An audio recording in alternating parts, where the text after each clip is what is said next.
Hero నాగార్జునకు చెందిన N Convention ను హైడ్రా అధికారులు కూల్చివేశారు. భారీ బందోబస్తు మధ్య అధికారులు కూల్చివేతలు చేపట్టారు.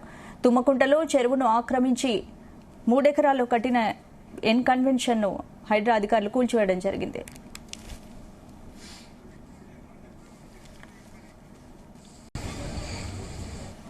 ఇక హీరో నాగార్జునకు చెందిన ఇన్కన్వెన్షన్ ను హైడ్రా అధికారులు కూల్చివేశారు. భారీ బందోబస్తు మధ్య అధికారులు కూల్చివేతలు చేపట్టారు. తుమ్మకుంటలో చెరువును ఆక్రమించి 3 ఎకరాల్లో ఇన్కన్వెన్షన్ సెంటర్ ను నిర్మించారని హైడ్రాకు ఫిర్యాదు వచ్చింది. దీంతో పక్కా ఆధారాలతో తెల్లవారుజాము నుంచి అధికారులు కూల్చివేతలు ప్రారంభించారు. హైదరాబాద్ లో గత కొన్ని రోజులుగా అక్రమ కట్టడాల మీద స్పెషల్ ఫోకస్ పెట్టిన హైడ్రా అక్రమ కట్టడాలను గుర్తించి వెంటనే కూల్చివేస్తోంది. ఇదే అంశానికి సంబంధించి పూర్తి అప్డేట్స్ మా crime bureau chief Raviteja live లో అందిస్తారు. రవితేజ, తెల్లవారుజాము నుంచి కూడా ఈ కూల్చివేతలు కొనసాగుతూ ఉన్నాయి. సుమారు 9 ఎకరాలకు పైగా ఉన్నటువంటి తమ్మిడికుంట చెరువు కబ్జాకు గురైందంటూ కూడా స్థానికులు హైడ్రాకు ఇచ్చినటువంటి ఫిర్యాదు ఆధారంగా క్షేత్రస్థాయిలో ఇక్కడ అధికారులు ఆ పరిశీలన చేపట్టి ఎంత ఇక్కడ ఈ చెరువుకు సంబంధించినటువంటి ల్యాండ్ కబ్జాకు గురైందనే దానిపై కూడా హైడ్రా అధికారులు దీనిపై దృష్టి పెట్టారు.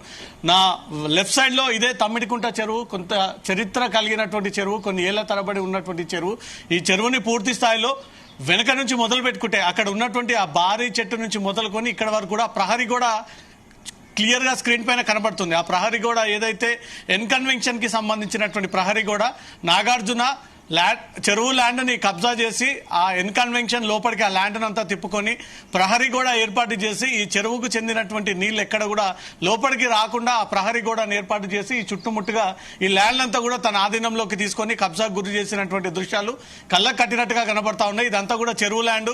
రైట్ సైడ్ లో వాటర్ కనబడతా ఉన్నాయి. ఒక పక్క దానిపైన వెలిసినటువంటి మొక్కలు కనబడతా ఉన్నాయి. దాన్ని కానుకొని ఈ ప్రహరీ గోడను ఏర్పాటు చేసి ఈ గోడ అవతల వైపుగా నేలమట్టమైనటువంటి షెడ్లు కనబడతా ఉన్నాయో ఇదంతా కూడా ఇన్కన్వెన్షన్ ఇప్పటి వరకు కూడా పూర్తి స్థాయిలో నేలమట్టం చేసినటువంటి దృశ్యాలు కనబడతా ఉన్నాయి.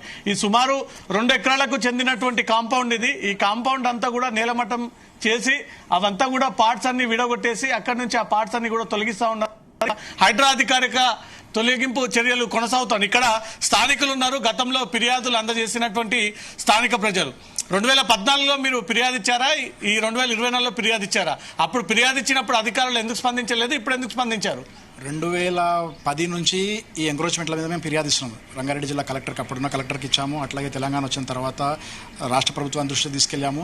మా దగ్గర డిప్యూటీ కలెక్టర్ విద్యాసాగర్ గారు ఉండే అత్యంత నిజాయితీపరమైన అధికారి. ఆయన హయాంలో సర్వే జరిగింది. ఆయన ఫిర్యాదు, అప్పుడు ఆయనకి ఇచ్చిన ఫిర్యాదు మేరకు ఆయన సర్వే చేసి 2 రోజులు సర్వే చేసి గవర్నమెంట్కి బ్రహ్మాండమైన రిపోర్ట్ ఇచ్చాడు. సార్, ఇన్కన్వెన్షన్ దగ్గర ఉన్న ఈ తమ్మిడికుంట చెరువు 29 ఎకరాల 24 గుంటలు, అంటే దాదాపు 30 ఎకరాల చెరువు నిక్షిప్తమైంది. కానీ గత 10 సంవత్సరాలు అప్పటికే, అంటే 2014కి అంతకుముందే 10 సంవత్సరాల క్రితం నుంచి ఎంక్రోచ్ జరుగుతుంది. కానీ ప్రధానమైన ఎంక్రోచ్ ఇన్కన్వెన్షన్ ఎంక్రోచ్ నాగార్జునది.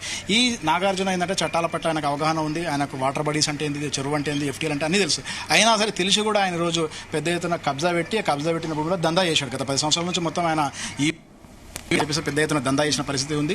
వాటన్నిటిపైన గవర్నమెంట్ ఈరోజు ఫైన్ ఇంపోజ్ చేయాలి. గత 10 సంవత్సరాల నుంచి ఆయన చేసిన దందా పైన ఫైన్ ఇంపోజ్ చేయాలి. గత పాలకులు పట్టించుకోలేదు. కానీ రేవంత్ రెడ్డి గారు బడాబాబులైనా మాకు మధ్యతరగతి ఎవరైనా సరే సమానమే అని చెప్పేసి సమాజానికి ఒక మెసేజ్ ఇచ్చాడు. అసలు ఇన్ని రోజులు చూసాం మేము హైడ్రా ఏర్పాటు చేసిన తర్వాత నాగార్జునది కానీ, మాజీ మంత్రి మల్లారెడ్డి కాలేజ్ కానీ ఇవి కూలగొడతలు ఏదనుకుని ఉన్నాం. కానీ ఈరోజు నాగార్జునది మొదలుపెట్టాడు. ఇప్పుడు నమ్మకం వచ్చింది బడాబాబుల విషయంలో చట్టము. ఎందుకంటే చెరువు అనేది ఎవరికైనా సరే భావితరాలకు ఉపయోగపడేది. మంచినీటి చెరువు ఇది బ్రహ్మాండమైన మంచినీటి చెరువుని ఈరోజు ఇట్లా మలినమైన చెరువు చేశారు. దీంట్లో ముఖ్యంగా రెవెన్యూ, జీహెచ్ఎంసీ, ఇరిగేషన్ అధికారులు సమన్వయం లేదు. రెవెన్యూ అధికారి ఏమో నా దగ్గర రికార్డు ఉందంటాడు, ఇరిగేషన్ ఏమో రికార్డు లేదంటాడు, జీహెచ్ఎంసీ కూడా పర్మిషన్ ఇచ్చేస్తుంటాడు ఎన్ఓసీ బేస్ చేసుకొని. ఇట్లా అక్రమంగా ఎన్ఓసీలు ఇచ్చిన వాళ్ళ పైన వాళ్ళందరిపైన కూడా చర్య తీసుకోవాలి. వాళ్ళందరిపైన చర్య తీసుకొని గతంలో ఈ ఒక్క చోట కాదు, ఈ హైటెక్ సిటీ మాదాపూర్ ప్రాంతంలో చాలా చోట్ల లేఅవుట్లలో పర్మిషన్లు ఇచ్చారు. నాగార్జున ఇన్కన్వెన్షన్ చెరువు భూమిని ఎంత కబ్జా చేశారు? ఎంత విలువ ఉంటుంది అది? విలువ అంటే ఇప్పుడు మార్కెట్ విలువ ఎకరం 50 కోట్లు ఉంది. ఒక చోట మెయిన్ రోడ్ మీద ఎకరం 100 కోట్లు కూడా ఉంది. గజం 2 లక్షలు ఉంది. నువ్వే లెక్కేసుకురాదు, గజం 2 లక్షలు ఉంది. అంటే మన భారతదేశంలోనే అత్యంత ఖరీదైన ప్రాంతం హైటెక్ సిటీ ప్రాంతం, మాదాపూర్ హైటెక్ సిటీ ప్రాంతం. కాబట్టి ఇక్కడ మొత్తం ఇప్పుడు బాంబేలో కానీ, ఢిల్లీలో, నోయిడా లాంటి ప్రాంతంలో, ఇది హైదరాబాద్లో ఇది అత్యంత ఖరీదైన ప్రాంతం. ఈ ప్రాంతంలో చెరువు సరే భూమి ఎంత ఖరీదైంది, వాల్యూ పక్కన పెట్టండి, కానీ చెరువు అనేది అందరికి సంబంధించింది కదా, సమాజానికి సంబంధించింది కదా. చెరువు మొత్తం ప్రభుత్వ చెరువు, సమాజానికి సంబంధించిన చెరువుని ఒక హీరో వచ్చేసి ఈ రోజు నేను కబ్జా పెడతా అంటే కుదరదు కదా. అందుకోసమే నువ్వు 10 మందికి ఆదర్శంగా ఉండాల్సిన హీరో అని చెప్పేసి ఎప్పటి నుంచో మేము పోరాడుతున్నాం. కానీ గత పాలకులు పట్టించుకోలేదు. కేసీఆర్ ప్రభుత్వం 29 ఎకరాలు చెరువు ల్యాండ్ అంటున్నారు. నాగార్జున కబ్జా చేసింది ఎంత, మిగతా వాళ్ళు కబ్జా చేసిందంట, చెరువు మిగిలిన ల్యాండ్ ఎంత? అది సర్వే చేశారు అధికారులు. 2014లో సర్వే చేశారు. ఆ తర్వాత కూడా ఒక సర్వే జరిగింది. అంతకంటే ముందు 2 సార్లు సర్వే జరిగింది. ఆ సర్వే రికార్డ్ ప్రకారం ప్రతిసారి ఏంటంటే FTL సరిహద్దులు నిర్వహిస్తారు. ఇప్పుడు చుట్టూ 4 పక్కలే వన్ సైడ్ నాగార్జున కబ్జా పెట్టాడు. ఇప్పుడు అటువైపు శిల్పారామము ఒక వేస్టేజ్ మొత్తం ఇందులోకి వస్తుంటుంది. ఆడ రోడ్ మొత్తం అటు మన ఇది హైటెక్స్ పోయే కమాన్ వరకు కూడా ఈ చెరువు FTL ఉంది. కాబట్టి గవర్నమెంట్ సర్వే చేసిన పాత మ్యాప్ ఉంది. దాని ప్రకారం రిజిస్టర్ చేయాలని చెప్పి మేము డిమాండ్ చేస్తున్నాం. యాక్చువల్గా ఎవడు ఎంకరేజ్ చేసినా కూడా సర్వే చేసిన దాని ప్రకారం అయితే ఉంటుంది కదా. ఆ సర్వే చేసిన దాంట్లో ఎంక్రోచ్మెంట్లు ఉన్నా, మట్టి ఉన్నా, చెట్లున్నా, ఏదున్నా కూడా అదంతా క్లీన్ చేసి చెరువుని యాజ్ ఇట్ ఈస్ గా రిస్టోర్ చేయాలని చెప్పి ఇప్పటి వరకు ఎన్కన్వెన్షన్ ఎందుకు కూల్చలేకపోయారు? దాని కారణం ఏదైనా ఉండొచ్చు. ఏదైనా రాజకీయ ఒత్తిళ్లు ఉండొచ్చు, అవినీతి ఉండొచ్చు, వాళ్ళ నాగార్జున వాళ్ళ బతిలాడుకోవడం కావచ్చు, లేకుంటే నాగార్జునను రక్షించాలని కేసీఆర్కి ఉండొచ్చు, నాగార్జునకి కేటీఆర్కి ఫ్రెండ్షిప్ ఉండొచ్చు, రకరకాల కారణాలు ఉండొచ్చు. కానీ వాళ్ళ ఫ్రెండ్షిప్ కాదు, వాళ్ళ మధ్య కాదు. ఇది పబ్లిక్ సంబంధించిన ఇష్యూ, పబ్లిక్ ఇష్యూ. కాబట్టి పబ్లిక్ ఈరోజు ఉపయోగపడాలి. ఈ చెరువు ఇలా ఇప్పుడు బెంగళూరులో మొన్న కరువు వచ్చి నీళ్లు లేక ఎంత అల్లాడిపోయింది. ప్రపంచం గుర్తించే నగరం బెంగళూరు, నీళ్లు లేక మొత్తం ఈరోజు అల్లలాడిన పరిస్థితి. అలాంటి పరిస్థితి హైదరాబాద్కి రావద్దు అంటే ఇలాంటి చెరువులు ఉండాలి. ఇలాంటి బ్యూటిఫుల్ చెరువులు ఉంటేనే హైదరాబాద్ 100 తరాలైనా కూడా ఇబ్బంది రాకుండా పరిస్థితి ఉంటుంది. కాబట్టి చెరువుల్ని రక్షిస్తే సమాజానికి ఉపయోగం తప్ప నాగార్జున కేటీఆర్ల పరిస్థితి కాదు. ఇది మొత్తం సమాజానికి సంబంధించింది. కాబట్టి సమాజం యొక్క దృష్టిలో ప్రభుత్వం ఈరోజు చర్య తీసుకొని దీన్ని కాపాడాలని చెప్పి కోరుతున్నాం. ఎన్కన్వెన్షన్ చెరువుకు సంబంధించిన 2 ఎకరాలు కబ్జా చేసిన వాటినే నీలమట్టం చేస్తా ఉన్నారా? ఎన్కన్వెన్షన్ మొత్తం ఇల్లీగల్ కన్స్ట్రక్షన్ అని చెప్పి మొత్తం నీలమట్టం చేస్తున్నారు. ఎన్కన్వెన్షన్ నేను అదే చెప్తున్నాను. ఇల్లీగల్ కన్స్ట్రక్షన్ అయితే మరి GHMC ఎందుకు ఈరోజు ట్యాక్స్ వాడు ఇల్లీగల్ గా కట్టి ట్యాక్స్ మొత్తం ఈరోజు అక్రమంగా ఇచ్చేస్తుంటే ట్యాక్స్ ఎందుకు వసూలు చేస్తున్నాడు? కాబట్టి ప్రాబ్లం ఏంటంటే అధికారులు సమన్వయం లోపం. GHMC అధికారులు, ఇరిగేషన్, రెవెన్యూ, అట్లాగే ఇప్పుడు కొత్త హైడ్రా, వీళ్ళ అధికారులంతా సమన్వయం చేసుకొని చేయాలి. 100% ఆయన కట్టిన బిల్డింగ్ పర్మిషన్ లేదు, అది చెరువుల్లో ఉంది. సరే, ఆయన కొత్త పట్టభూమి ఉండొచ్చు. ఆ మిగతా పోను FTL ఏదైతే ఉందో అది కూల్చేశారు అధికారులు. అధికారుల దగ్గర సర్వే మ్యాప్, వాళ్ళ హైర్ ఆఫీషియల్స్ ఇచ్చిన రిపోర్ట్స్ ప్రకారమే ఈరోజు చర్య తీసుకున్నారు. దాని ప్రకారం మిగతా చర్య ఇప్పుడు ఎందుకంటే గురబెక్క తీసుకున్నారు మొన్నటి నుంచి. ఇదంతా కూడా చుట్టుపక్కల ఉంది. గురబెక్కతో పాటు ఎంక్రోచ్మెంట్ కూడా ఉంది అక్కడ మొత్తం కొంత దీంట్లో ప్రైవేట్ పట్ట కూడా ఉంది. అవన్నింటినీ కూడా అధికారులు నాగార్జున ఎన్కన్వెన్షన్ ల్యాండ్ మొత్తం ఎంత ఉంటుంది కన్స్ట్రక్షన్? 8 ఎకరాలని అన్నారు అప్పుడు. నేను ఎక్కడ ఆయన భూమి ఎంత ఉందని నేను స్టడీ చేయలేదు. చెరువు ఎంత ఉంది, చెరువు ఎంత ఎంక్రోచ్మెంట్ ఉంది అనేది నేను స్టడీ చేశాను. ఆయన 3 ఎకరాలు కబ్జా పెట్టాడని చెప్పేసి అప్పట్లో అధికారులు తేల్చారు. ఎగ్జాక్ట్లీ 3 ఉందా, కొంచెం తక్కువ ఉందా, ఎక్కువ ఉందా అనేది ఇప్పుడు 3 ఎకరాలు అన్నా మీరు అన్న ఈజీగా 6 కోట్లు. 6 కోట్ల ఎకరం 50 కోట్లు, 100 కోట్లు, 3 ఎకరాలకి ఎంత?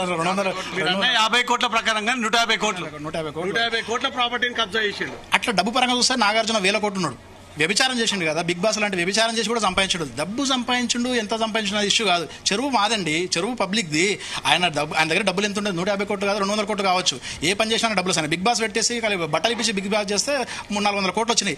ఇష్యూ డబ్బు కాదు ఇక్కడ. చెరువు అనేది పబ్లిక్ది. ప్రకృతి అనేది మనుషుల కంటే, డబ్బు కంటే, అన్నిటికంటే గొప్పది ప్రకృతి. ప్రకృతిని ధ్వంసం చేశాడు, దాని మీద కేసులు పెట్టాలి. ఆయన మీద ప్రకృతిని మొత్తం నాశనం చేశాడు. చెరువును మొత్తం వాళ్ళ భార్య ఈరోజు కుక్కలు, పిల్లులు, బల్లులు చాలా ముఖ్యమైన అని చెప్తుంది. కుక్కల, పిల్లుల, బల్లులకు కూడా నీళ్లు కావాలి. సకల జీవకోటికి, ప్రాణకోటికి నీళ్లు ఈరోజు. అలాంటి చెరువును మొత్తం కబ్జా పెట్టిన పరిస్థితి ఉంది. ఆ చెరువుని ఈరోజు రిస్టోర్ చేయాలని చెప్పేసి మేము కొట్లాడుతున్నాము. ప్రభుత్వం స్పందించింది, ఈ రోజు స్పందించి ముందుకు వచ్చింది. కాబట్టి అంతవరకు 2014 నుంచి ఈ 2024 ఈ 10 ఏళ్లలో నాగార్జున ఎప్పుడైనా వచ్చి ఎన్కన్వెన్షన్ సంబంధించి రివ్యూ కానీ, నిలబడడం కానీ, అధికారులతో మాట్లాడడం కానీ? నాగార్జున వచ్చాడా, నాగార్జున ఫ్యాన్లు వచ్చారా, అమల వచ్చిందా, వాళ్ళ తమ్ముడు వచ్చిందా అనేది కాదు. ఇది పబ్లిక్ చెరువు. ఇక్కడ టెంపుల్ ఉంది. లోకల్గా ప్రజలు బోనాలు చేసుకుంటారు, చేపలు పడతారు, రకరకాల యాక్టివిటీస్ చేసుకుంటారు. చెరువు అంటే చెరువు రిలేటెడ్. కొన్ని వేల సంవత్సరాల నుంచి చెరువులో ఏం చేస్తుంటారు? నాగరికత ఎక్కడ మొదలవుతుంది? నీళ్ళు ఉన్న దగ్గర నాగరికత ఉంటుంది. నాగరికత మొదలైనప్పటి నుంచి చెరువు ఉంది. నాగార్జున ఎలా ఉంటాడు, రేపు పోతాడు, మనం ఎలా ఉంటాం, రేపు పోతాం. కానీ చెరువు అనేది పర్మనెంట్ కదా. వాళ్ళు రావచ్చు, నాగార్జున రావచ్చు, టాబు రావచ్చు, వాళ్ళ మేనేజర్లు రావచ్చు, ఎవరైనా రావచ్చు. అది కాదు ఇష్యూ. ఇక్కడ చెరువు ఉంది, రికార్డులో చెరువు ఉంది. That's all. మీరు ఏమైనా కంప్లైంట్ ఇచ్చారు? ఒకసారి కంప్లైంట్ కాపీ 2014 ఇది ఈ చెరువుతోటి ఇంకో చెరువుకి లింక్ ఉంది.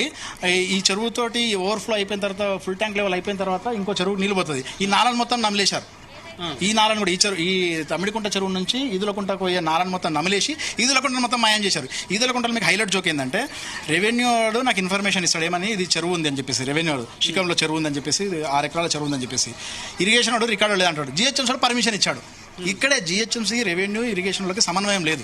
సమన్వయం కాదు, డబ్బులకు అమ్ముడు పోయి ఈరోజు ఒక్కొక్క డిపార్ట్మెంట్ అట్లా ఇచ్చిన పరిస్థితి. బిల్డింగ్ కూడా FTL కిందకి వస్తట్టుంది. అది నేను ఇంతకుముందు చెప్పిన అధికారుల దగ్గర సమాచారం ఉంది. మొత్తం FTR సంబంధించింది. ఆ సమాచారం ప్రకారం వాళ్ళు వెళ్ళాలని చెప్పేసి మేము కోరుతున్నాం. మొత్తం ఈ చెరువు కానుకొని ఎన్ని కన్స్ట్రక్షన్స్ ఉన్నాయి? ఇంకా ఈ చెరువు కానుకొని కన్స్ట్రక్షన్లు ఇప్పుడు జరుగుతున్నాయి, గతంలో జరిగాయి.